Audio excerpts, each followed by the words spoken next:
El rostro de los 11 discípulos estaban alrededor de la mesa, debían ya estar reflejando cierta inquietud en sus almas. Cuando Jesús se dirige hacia ellos, los empieza a arengar, a animarlos, son palabras de aliento, empieza a exhortarlos porque han empezado a turbarse, a confundirse, han empezado a inquietarse y en unas horas más adelante van a terminar amedrentados y van a terminar huyendo. Jesús sabe de ese problema que se avecina, es una aparente derrota de su ser. Ellos han estado esperando por años, han estado la nación entera esperando por siglos un Mesías, un Cristo que los libertara y los llevara a nuevos estadios de existencia, donde la paz, donde la riqueza, donde la abundancia, donde las casas y las posesiones llegasen a sus manos sin merecerlo. Ellos esperaban esta clase de Mesías, y el Mesías que en este momento les estaba anunciando su muerte y que iba pronto hacia el cadalso, no cuadraba con la cosmovisión que ellos tenían acerca de su existencia. Habían empezado a turbarse y Jesús va a hablarles un poco en cuanto a esto que ellos están atravesando. Jesús también sabía claramente que se aproximaba un tiempo y que esto iba a terminar también en su muerte. Estaba horrorizado ante esta situación, pero el refugio que él encontraba lo hacía en su Padre, mientras estos aún todavía no estaban asimilando muy bien, porque esto no estaba cuadrando en el plano de su existencia. La cuestión es que iba a venir muchas aflicciones, la cuestión es que en unas horas más adelante todo esto iba a colapsar para ellos, y cuando ellos tuviesen que enfrentar esta situación no lo iban a hacer como cualquiera de nosotros esperaría afrontar un problema, sino que iban a abandonar al maestro y iban a huir aterrorizados. La Biblia dice en Job capítulo 5, dice, como las chispas se levantan para volar por el aire, dice, así el hombre nace para la aflicción. Job meditaba un poco en cuanto a esta situación que estaba viviendo y rescataba esta realidad de cómo el hombre tiene que sí o sí atravesar momentos de aflicción en su vida. Jesús mismo en esta etapa que está en este momento, porque el relato viene desde el capítulo 13 y culmina al final del capítulo 17 con la oración que él hace, a la que se le conoce la oración sacerdotal. Jesús dice en el capítulo 16, en el mundo tendréis aflicción, pero confiad, dice, yo he vencido al mundo. Es la realidad de un mundo caído, es la realidad de un mundo que le da la espalda a Dios, es la realidad de un mundo que está bajo maldición. Esto no tenemos que perder de vista, algo que ha sucedido en el huerto del Edén siglos atrás, aún todavía no ha sido levantada. Este mundo en maldición, esta creación en maldición, la Biblia nos enseña en Romanos capítulo 8 que clama a Dios, le llora a Dios, le gime, es la palabra más acertada, le gime a Dios para que le quite ya la maldición que tiene sobre su cabeza. Pero ella sabe, la creación que se comunica con Dios, ella sabe que tiene que todavía ser rescatado la última criatura entre los vivientes. Esta es la misión de la iglesia. Y cuando ellos hayan sido rescatados y ellos primero hayan sido transformados, también ella empezará a hacer cola para ser transformada completamente. Entonces, cuando uno mira esta realidad, uno va a atravesar situaciones distintas, uno va a atravesar momentos buenos, momentos malos, momentos tensos, momentos donde habrá abundancia, momentos donde habrá escasez. El salmista dice, hubiera yo desmayado si no creyese que veré la bondad de Jehová en la tierra de los vivientes. Hubiera yo desmayado si no creyese que veré la bondad en la tierra de los vivientes. Y él se arenga a sí mismo diciendo, aguarda Jehová, esfuérzate y aliéntese tu corazón. Sí, espera a Jehová. Y es la manera en cómo podemos atravesar momentos difíciles. Es la manera en cómo podemos atravesar momentos donde, a pesar de que podamos dar lo mejor de nuestras fuerzas, no las podemos manejar. Y estos son momentos que tenemos que creer y aceptar, aunque no podamos entender nada al respecto. Son momentos en los que tenemos que aferrarnos continuamente a nuestro Señor. En el texto de Juan 14 que hemos estado desarrollando desde el versículo 1 al 14, Jesús les habla un poco acerca de los acontecimientos que se avecinan. Es aquí donde miramos lo que el maestro va a hablar para con ellos, y cuando ellos están así todo turbados, cuando ellos están desconsolados, en el versículo 1 del capítulo 14 del Evangelio de Juan dice: no se turbe vuestro corazón. ¿Creéis en Dios? Creed también en mí. En la casa de mi Padre muchas moradas hay. Si así no fuera, yo os la hubiera dicho. Voy pues a preparar lugar para vosotros. Y si me fuere y os preparare lugar, vendré otra vez y os tomaré a mí mismo, para que donde yo estoy, vosotros también estéis. Cuán importante es resaltar estos 3 primeros versículos, porque a lo largo de la enseñanza que hemos estado desarrollando de este capítulo 14, las puertas del mañana, dicho sea de paso, se llama esta serie, en medio de esta situación confusa que ellos están por atravesar, Jesús va a hablarles y va a animarlos continuamente con 2 cosas. Una de ellas tiene que ver con las moradas que se preparan en la eternidad, y la otra es el retorno para tomarlos a ellos, para que donde Él pueda estar, donde Él va a llegar a estar, ellos finalmente terminen con Él. Entonces, como íbamos viendo y recopilando un poco acerca de las enseñanzas que estábamos viendo en estos 2 domingos anteriores, una de las mejores formas de atravesar un momento de angustia, un momento de confusión, es mirar en cuanto al Cristo, no quitar la mirada, la confianza en lo que es la persona de Cristo. Esta confianza habla de la identidad de quien se nos ha dado. Es la forma en la que nosotros miramos la persona que se encuentra detrás de esta promesa, la persona que ha visitado la tierra, que ha andado entre los hombres. Ese es el esperado por la nación judía, y este es el esperado por la nación que en algún momento nunca ha preguntado por ellos. Somos los gentiles.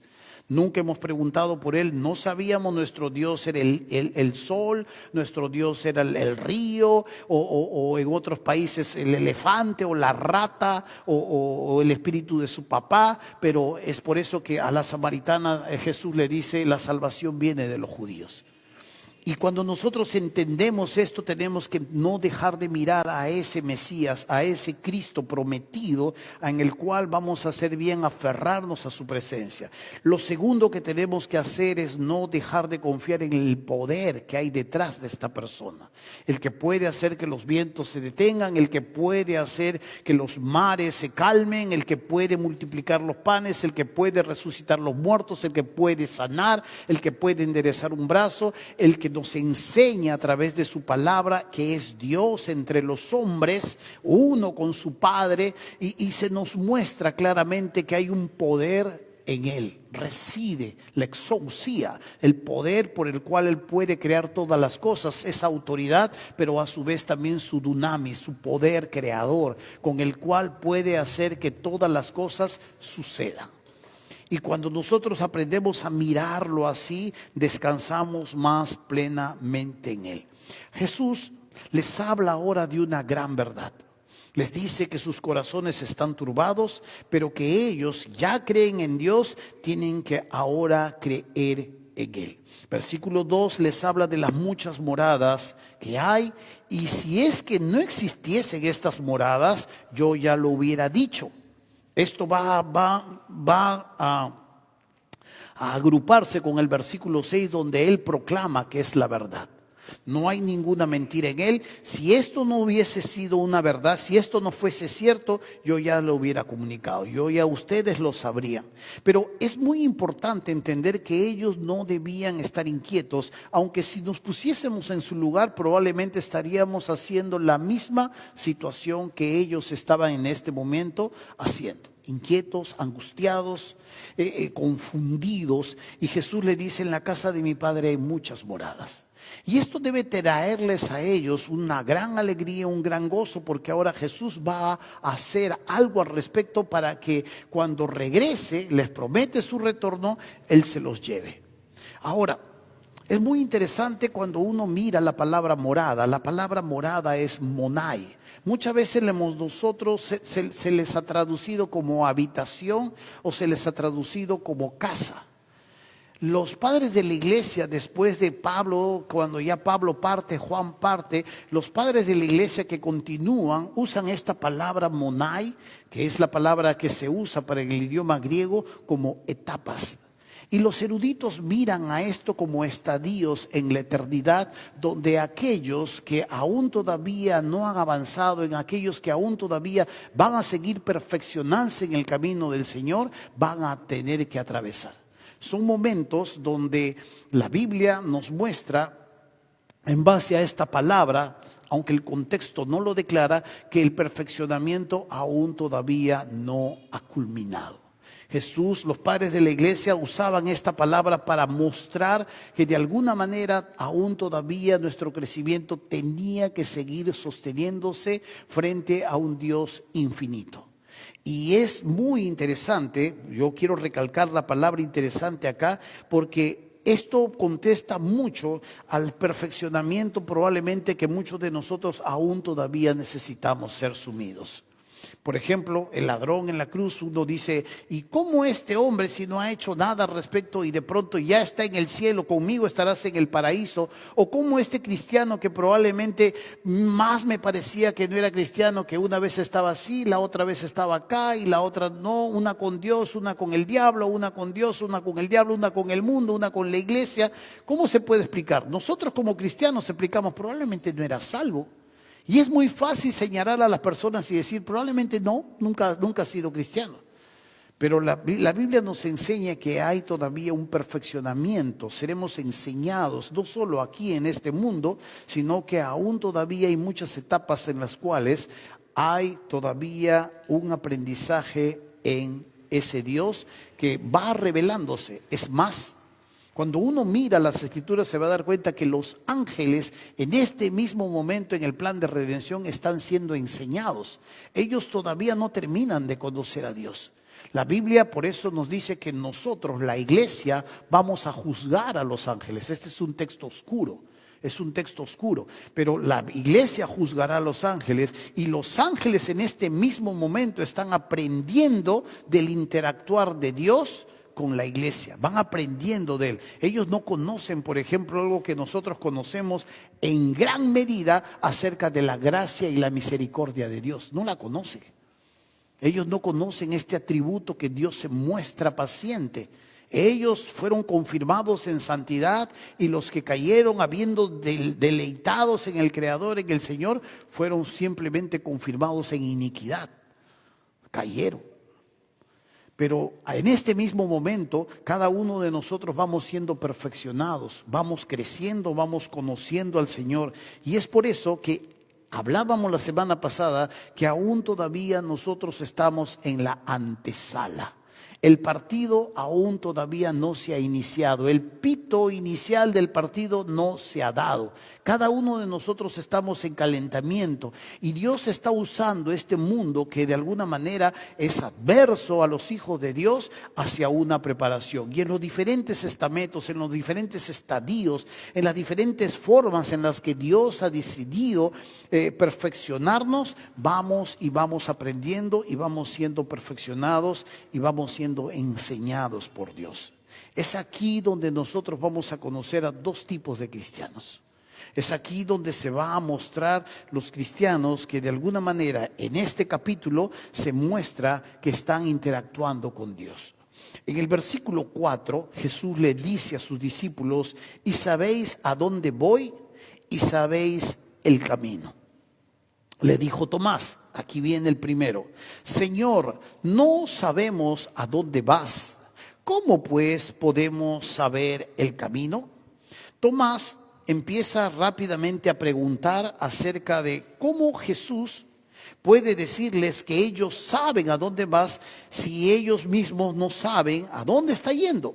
Cuando usted mira hacia atrás en el capítulo 13, en el versículo 33, Jesús les habla una gran realidad que va a suceder y que Tomás de alguna manera lo ha escuchado. Versículo 33 dice: hijitos, aún estaré con vosotros un poco, me buscaréis, pero como dije a los judíos. El apóstol Juan en su evangelio de Juan usa judíos para hablar de los fariseos. Como dije a los judíos, así os digo ahora a vosotros: a donde yo voy, vosotros no podéis ir.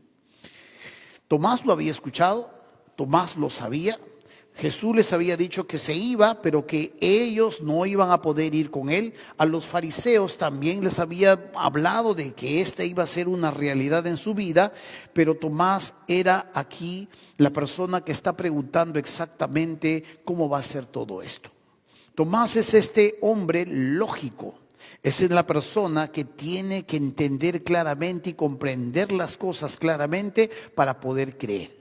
Tomás vendría a ser esta persona que Dios tiene que mostrarle claramente. Él tiene que ver primero para poder creer. Mientras que en el cristianismo la premisa es creer para poder ver, porque vivimos por fe, Tomás es al revés. Tomás dice: primero muéstrame, primero yo tengo que verlo, primero me tiene que constar, las cosas me tienen que cuadrar porque si no yo no voy. Tomás es la persona lógica, una persona racional, una persona enfocada a metas, enfocada a objetivos, una persona que de alguna manera no se deja llevar tal vez por las impresiones. Cuando Jesús atraviesa la pared donde Él está, ellos están asustados, ya Jesús ha resucitado, aparece entre ellos, habla a ellos y les muestra que Él ha resucitado, pide pan, pide pescado, come, les muestra hechos tangibles y le dice a Tomás: ven, le dice, mete acá tu mano. Mete, Tomás, le dice. Tomás tiene que constarle. Tomás tiene que venir y agarrar y meter el dedo allí y luego Jesús le reprende y le dice: Tomás, no seas incrédulo, le dice, sino sé creyente.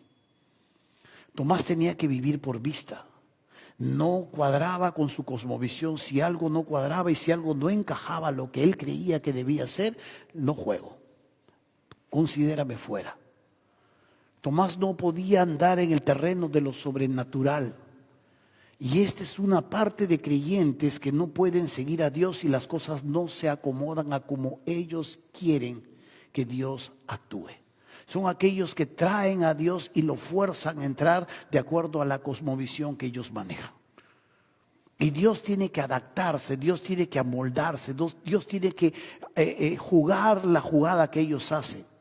Y estas son las personas que de alguna manera pensaban de manera muy literal la forma en cómo Dios podía obrar para ellos. Y sabe, cuán interesante podemos ver es que a pesar de que Tomás vivía de esta forma, Tomás muestra a su vez también una devoción a su maestro. Desde aquí es muy fácil que nosotros podamos criticar a Tomás y podamos mirar a Tomás como una persona incrédula, pero él analizaba las cosas de una manera completamente distinta. Sin embargo, como vamos a ver más adelante, hay una forma en la que Dios nos dice que debemos seguirle. Hay una manera en la que Dios nos establece la forma de cómo vamos a afrontar las diferentes situaciones y momentos. Jesús le dice en el versículo 6, yo soy el camino, yo soy la verdad y la vida. Nadie viene al Padre sino por mí. Aquí Jesús está mostrando a Tomás tres aspectos de la redención. Los judíos o los arameos o la lengua aramea sobre todo, Jesús está hablando de esta forma, la lengua aramea hacía un sobreénfasis cuando quería destacar algo en una persona o en una cosa. Aquí Jesús está hablando tres aspectos de lo mismo, de la redención, del rescatador, del Mesías. Yo soy la verdad, yo soy el camino, yo soy la vida. ¿Qué es lo mismo? Soy el Mesías. Tomás, tú lo sabes. Tú sabes esto, Tomás. Y tiene que hablarle de diferentes ángulos porque Tomás no lo va a entender de una sola manera. Demasiado lógico. Enfocado hacia objetivos, hacia metas, en una vida que tiene que tener las cosas claras porque si no, él no va o no se confunde. Y a veces con Dios no te declara todo el panorama. A veces Dios te lleva hasta una etapa y de ahí te dice, de ahí hablamos para la siguiente etapa. El que vive de esta manera lógica quiere que le revelen todo el panorama. Que le revelen hasta cuántos hijos va a tener y con quién se va a casar. Si va a ser rubia o va a ser negra. Quiere tener control de su vida. En el fondo no quiere necesitar a Dios. Lo quiere controlar, lo quiere tener todo bajo control. Y en el fondo no quiere necesitar a Dios. Quiere sacar a Dios de la ecuación. Y se nos muestra este tipo de creyente. Aquí encontramos ahora a otro, Felipe. Le dice en el versículo 8, Felipe le dijo, Señor, muéstranos al Padre y nos basta.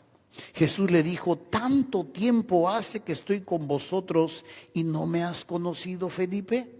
El que me ha visto a mí, ha visto al Padre. ¿Cómo pues dices tú, muéstranos al Padre? ¿No crees que yo soy en el Padre y el Padre en mí? Las palabras que yo os hablo no las hablo por mi propia cuenta, sino que el Padre que mora en mí, Él hace las obras. Jesús va a pasar aquí al otro hombre, a los dos hombres honestos que van a hablar y van a exteriorizar que están confundidos, que necesitan entender las cosas de una manera tal para poder capear la tempestad, para poder atravesar la situación. Y Jesús ahora nos va a dejar ver este diálogo que tiene con el otro tipo de creyente. Este es el tipo de creyente sensorial. Este creyente tiene que sentir. Yo siento que Dios me guía. Esta persona aprueba a Dios o aprueba a la iglesia si siente, si hay emoción en su corazón. Y cuando la cosa está movida y se siente eufórico, piensa que el Espíritu Santo está en medio de eso, cuando lo que se está moviendo son sus emociones. Este es el creyente que tiene que soñar.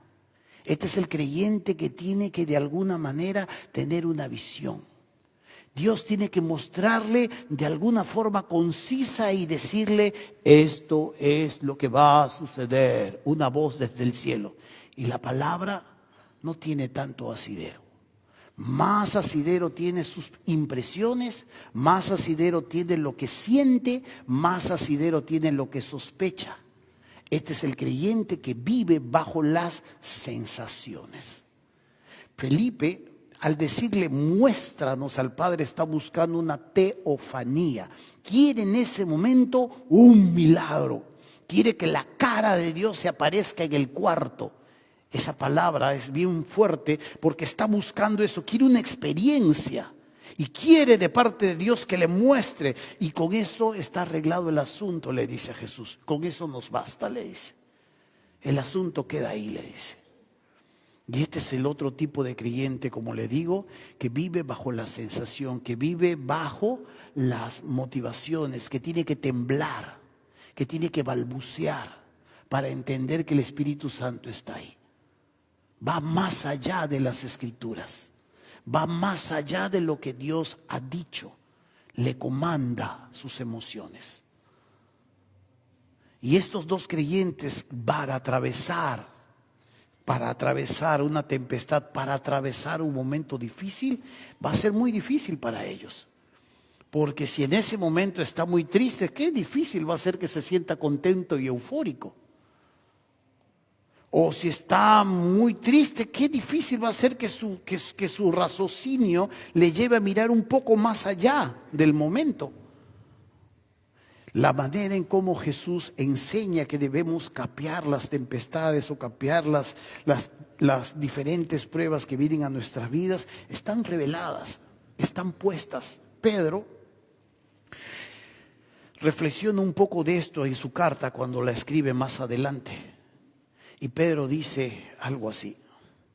Nosotros, dice, yo fui testigo, dice, de su gloria.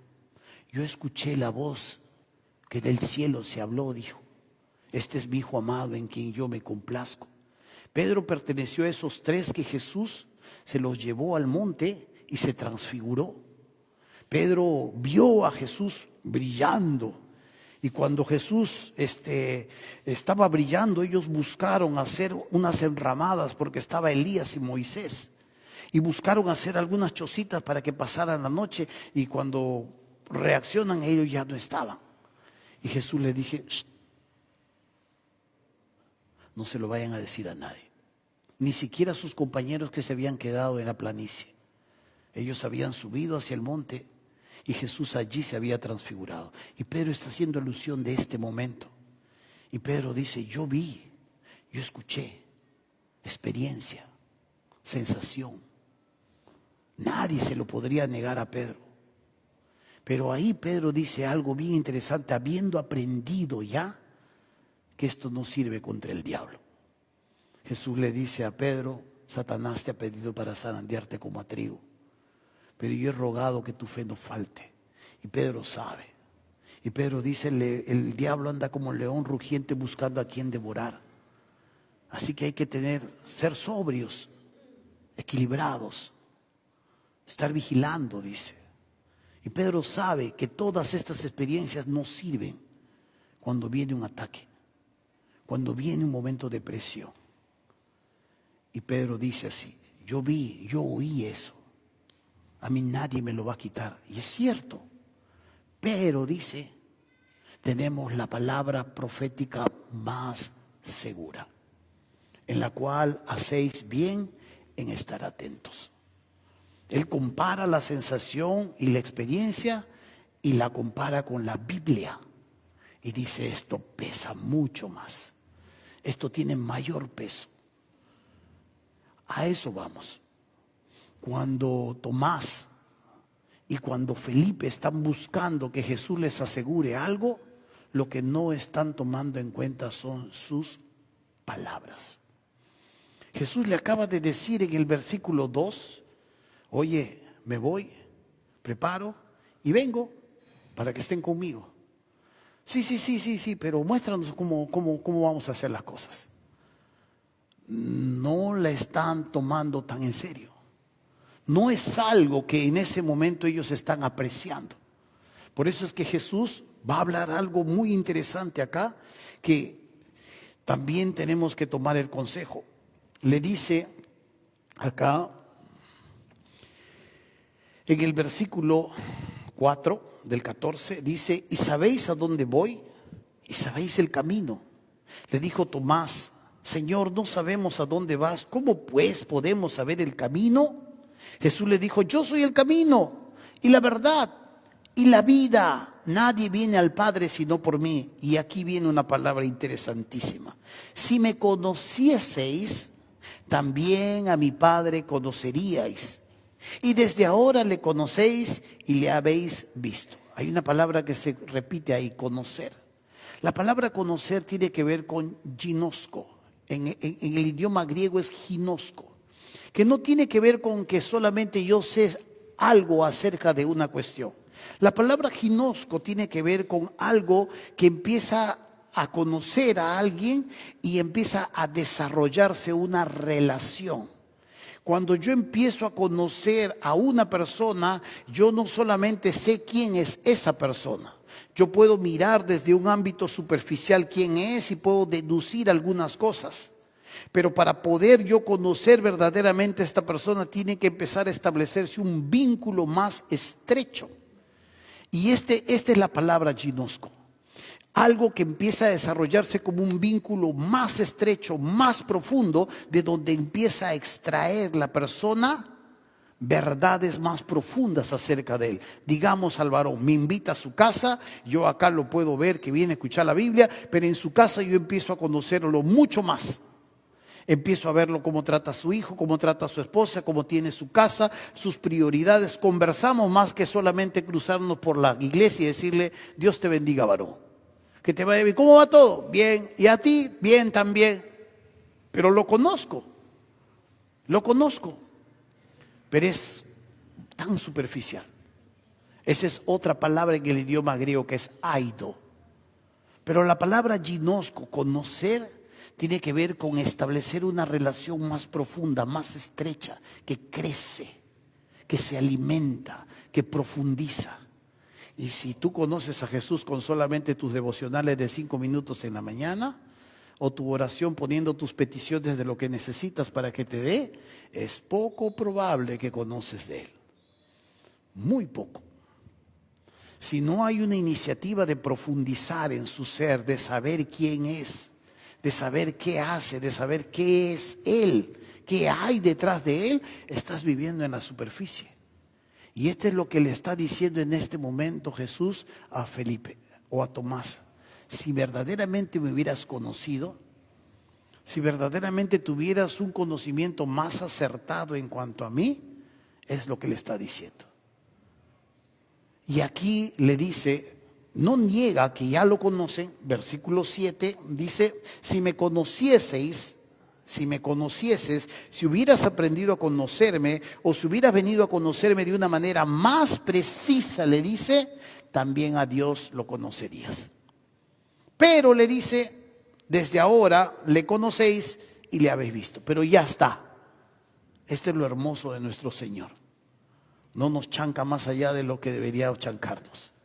Pero ya, le dice, pero ya me ves, ya me conoces. Y me vas a conocer ahora mucho más. Venía el Espíritu Santo.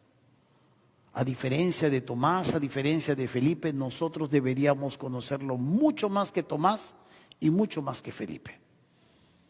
Nuestro conocimiento acerca de su persona, acerca de su magnitud, acerca de su poder, acerca de sus intenciones, acerca de sus deseos, debería ser como más que nuestro alimento. En lo que le dice Jesús a los suyos cuando hablaba con la samaritana. Mi comida, dice, mi comida es que haga la voluntad de mi Padre. Y esta es una de las misiones como hemos empezado ya desde hace 2 series. Creced en la gracia y el conocimiento del Señor Jesucristo. Esta palabra conocéis es muy interesante. Esta palabra conocer viene desde el Génesis, cuando Adán conoció íntimamente, sexualmente a su mujer, se deleitó en ella y creció una relación que produjo luego hijos. Es fructífera esa relación.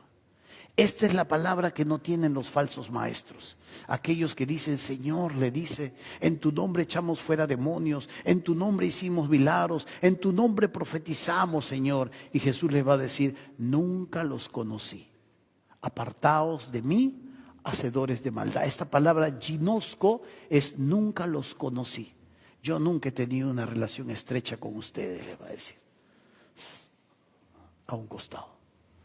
Cuán importante es entender esto. Cuán importante es trazar un diario en nuestras vidas de lo que Dios nos habla, de lo que Dios nos dice. Cuán importante es ver la evolución, el crecimiento de nuestra relación con Él y nuestro conocimiento acerca de su persona. Porque si vivimos en el plano de necesito para comer, necesito para pagar, necesito que me sanes, es un plano demasiado superficial. Hemos sido rescatados y hemos sido llamados a deleitarnos y a disfrutar en Él.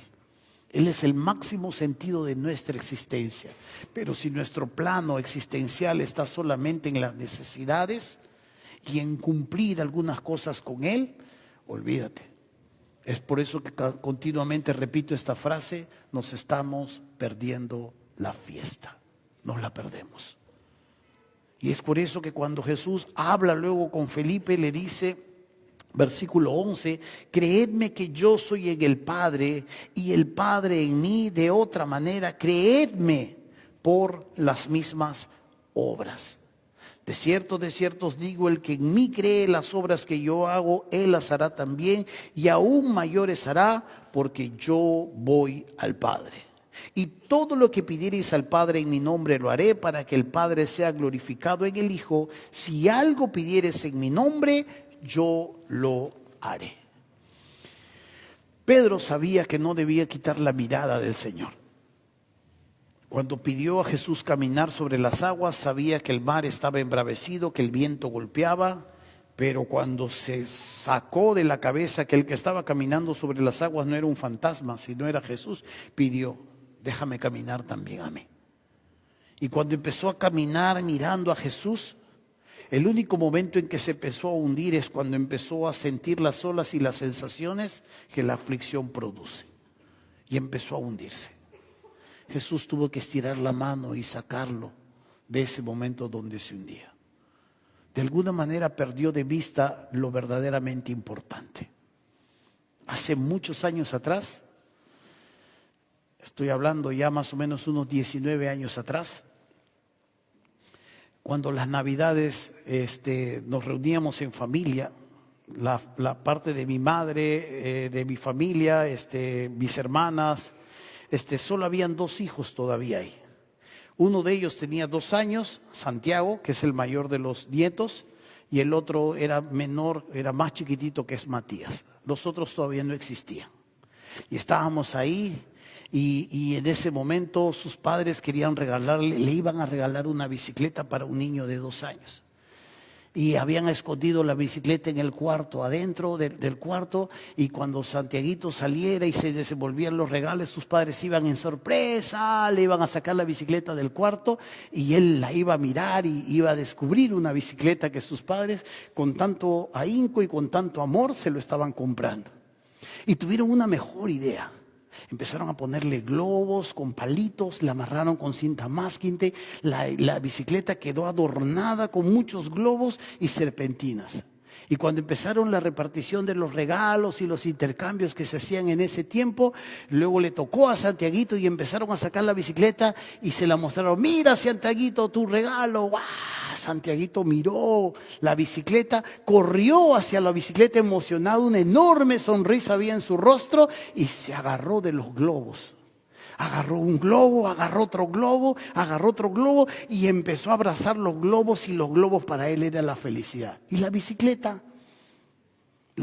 fue algo que ni siquiera le importó, ni siquiera después jugó. Eran los globos, y los globos le habían ganado y le habían robado la noche.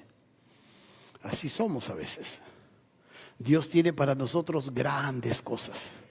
Dios tiene para nosotros lo mejor, pero a veces nos distraemos con las cosas más superficiales y perecederas. En unas horas más adelante esos globos empezaron a reventarse y la cara de Santiaguito empezó a cambiar. Pero la bicicleta seguía ahí.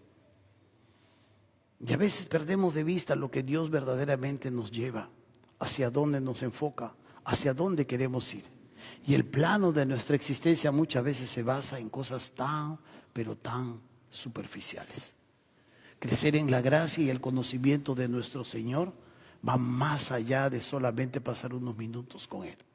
Es ser diligente, es tomar un lapicero, es comprarte un cuaderno, es tener un horario, es generar un hábito, es respetar tu horario donde te vas a arrodillar frente a Él en soledad. Es hacer las cosas necesarias para poder crecer en Él, entenderlo, profundizar, desarrollar a propósito, para que a su vez tú también sigas avanzando y creciendo. Y no solamente teniéndole como un Dios tal vez que no lo comprendes, sino ahora también disfrutándolo, viéndolo. Y sabiendo que en ese día a día Él se va manifestando. De tal manera que cuando viene la abundancia, no le quitas la vista. O de tal manera cuando viene la escasez, no le quitas la vista. Cuando entiendes que hay moradas eternas, la enfermedad es algo que tienes que pasar. Y cuando viene la muerte, no estás aterrorizado, es ganancia. Entonces la cosmovisión cambia, porque cambia tu percepción en cuanto a Él. Amén. Dios los bendiga.